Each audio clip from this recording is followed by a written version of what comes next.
Dalam sebuah acara, Capres Prabowo Subianto mengaku jika tidak terpilih jadi presiden, bakal naik gunung dan pensiun. Ini dia, info terkini media.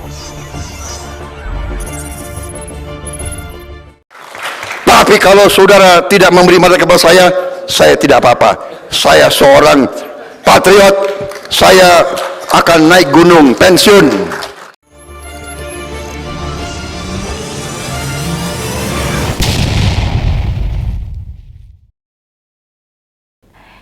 Kami paham sih Pak, Anda mau naik gunung Hambalang toh, pulang ke rumah lalu ngerawat kuda-kuda itu toh. Ngapain nunggu pilpres? Kenapa nggak sekarang aja? Pak Prabowo mungkin satu-satunya orang Indonesia yang memburu kekuasaan sejak 24 tahun lalu. Benar-benar orang yang haus kekuasaan. Dia satu-satunya orang yang wajahnya muncul dalam 3 kali pilpres dan bakal nongol keempat kalinya di pilpres mendatang. Dalam agama atau budaya manapun, orang yang tidak berhenti memburu kekuasaan jelas itu menyiratkan hal yang tidak baik. 3 kali kalah di pilpres, sekali sebagai cawapres dan 2 kali sebagai capres, mestinya membuat dirinya malu. Sebagai rakyat dan pemilih, malu rasanya dan merasa, ya ampun, orang mau berkuasa kok sampai segitunya ya? Apa ini orang yang tepat untuk kita pilih? Coba deh kita ngeliat diri kita sendiri. Umpama ini ya, kita maju untuk ikut pemilihan. Misalnya ketua PKKRT aja, atau ketua koperasi, atau ketua pengajian. Kalah sekali mau maju lagi kan yo udah malu toh kita ini. Bisa-bisanya loh dia nggak merasa canggung, enggan, apalagi malu. Apa nurani dan urat malunya sudah putus ya? Apakah itu pemimpin yang mau kita pilih? Orang yang nggak ada berhenti-berhentinya mencalonkan diri berarti kan punya motif, punya maksud tertentu. Apalagi dalam berbagai kesempatan, Pak Prabowo pernah bilang, izinkan saya berkuasa untuk memberi makan rakyat Indonesia. Coba deh teman-teman resapi dalam hati. Mau kasih makan saja kok mesti jadi presiden. Ada apa ini? Selama ini dengan kekayaan dia yang sampai triliunan, apa sih sulitnya kasih makan orang yang tidak mampu? Aneh bener, kalah berkali-kali, malah sampai lawannya ganti, masih mau nyoba lagi. Yang pasti, dalam agama maupun kebudayaan manapun, memburu sesuatu ada batasnya. Rakyat berhak menolak dengan cara tidak memilih Prabowo. Ya jangan ditanya, kenapa bila tidak pantas masih dapat dukungan partai politik. Ya mestilah, uang partai itu punya kepentingan.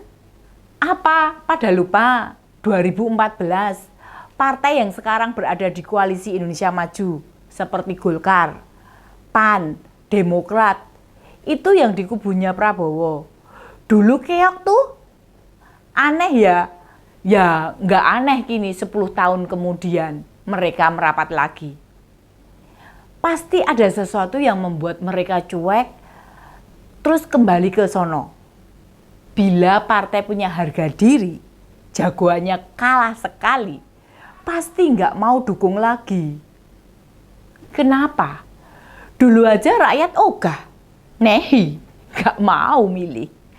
Apa bedanya 2009, 2014, dan 2019 yang membuat rakyat mau milih Prabowo? Karena sekarang Prabowo jadi gemoy. Apa dampaknya gemoy untuk masa depan Indonesia? Nggak ada. Apa sekarang ngedukung ketua umum Gerindra alasannya sudah nggak marah-marah lagi? Siapa yang bisa menjamin itu? Lah dalam dialog dengan Kiai Kampung minggu lalu, gagasannya ditolak langsung, nyolot loh dianya.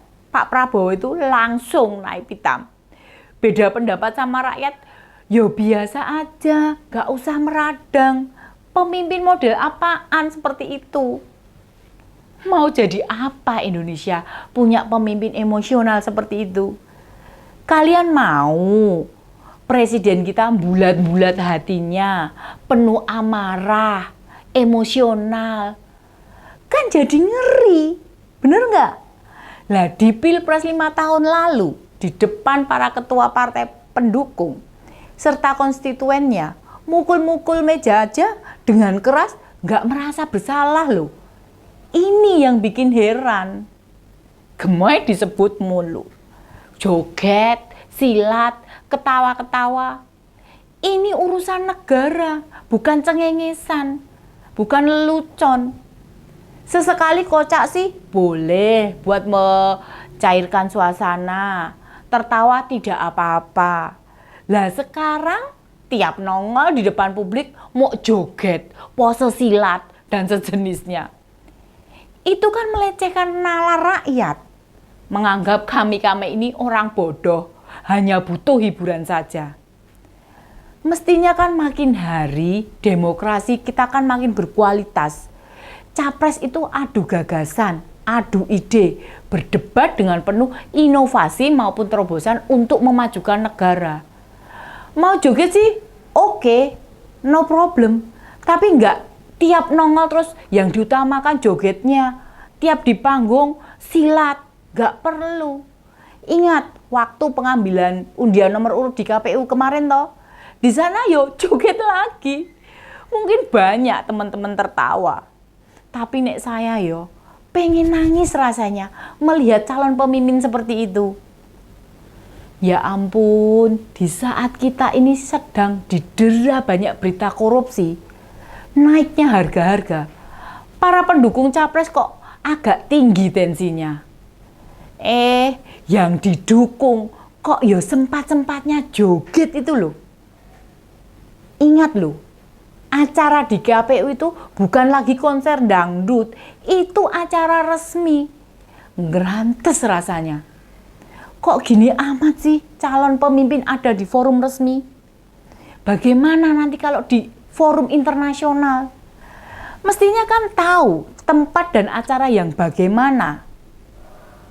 Untung pas acara di Muhammadiyah kemarin nggak sempat joget ya. Makanya jangan nanya partai pendukung kenapa gemoy dan joget diungkit-ungkit terus. Soalnya kan bagi mereka bisa jadi anggap pemilih itu cuma butuh dijogetin. Ladala. Seakan-akan rakyat itu nggak paham visi misi, program kerja, rencana membangun Indonesia. Kayaknya kita yang hanya mudeng jogetan. Maaf ya, perilaku-perilaku kelewatan itu sudah merendahkan harga diri pemilih. Itu melecehkan namanya. Makanya nggak hanya Prabowo Gibran yang nggak akan dipilih, tapi partai pendukungnya juga nggak akan terpilih juga. Termasuk di dalamnya ya PSI. Bila kita jeli yang banyak dibicarakan Pak Prabowo dalam acara diskusi, seminar atau sejenisnya, itu program Pak Jokowi, program pemerintah sekarang. Bukan rencana program jika dia terpilih. Joget-joget itu memang hanya untuk mengalihkan saja, supaya nggak ketahuan kalau mereka tidak punya konsep yang jelas bila menang Pilpres, cuma mau melanjutkan. Satu hal yang tidak boleh lupa, mana ada kakek-kakek usia 72 tahun masih punya ambisi berkuasa. Tapi dia belum jadi kakek loh ya. Itu tandanya kakek-kakek nggak tahu diri. Jangankan jadi capres, lihat tetangga, teman-teman usia 70 tahun. Misalnya nih ya, naik ke atap rumah. Mau betulin genteng saja. Apa komentar tetangga mereka? Emangnya anaknya kemana? Emangnya nggak ada orang lain? Emangnya tetangga tidak ada yang mau bantuin? Pasti itu pertanyaannya. Lihat sekitar kita. Bila ada opa-opa usia 72 tahun, kegiatannya ya ngomong cucu, pagi jogging, senam, siram-siram tanaman, atau metik buah. Jika masih lumayan sehat lagi, aktivitasnya banyak di tempat ibadah, banyak zikir dan wiritan. Mendekatkan diri pada Yang Maha Kuasa, bukan mendekatkan diri pada kekuasaan. Jika kita punya tetangga usia 72 tahun, tiba-tiba naik mau betulin gendeng, otomatis para bapak atau remaja siap-siap ngebantuin toh.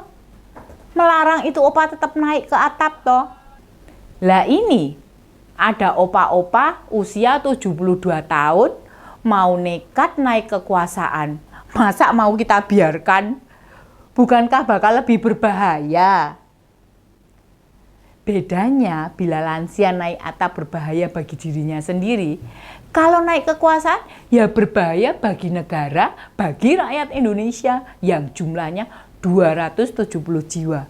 Makanya sebelum membahayakan kita semua, ya kita pensiunkan saja. Setuju toh? Demikian info terkini Widya, sampai ketemu lagi di Ini Dia, info terkini Widya selanjutnya. Salam cerdas. Ini dia, info terkini Widya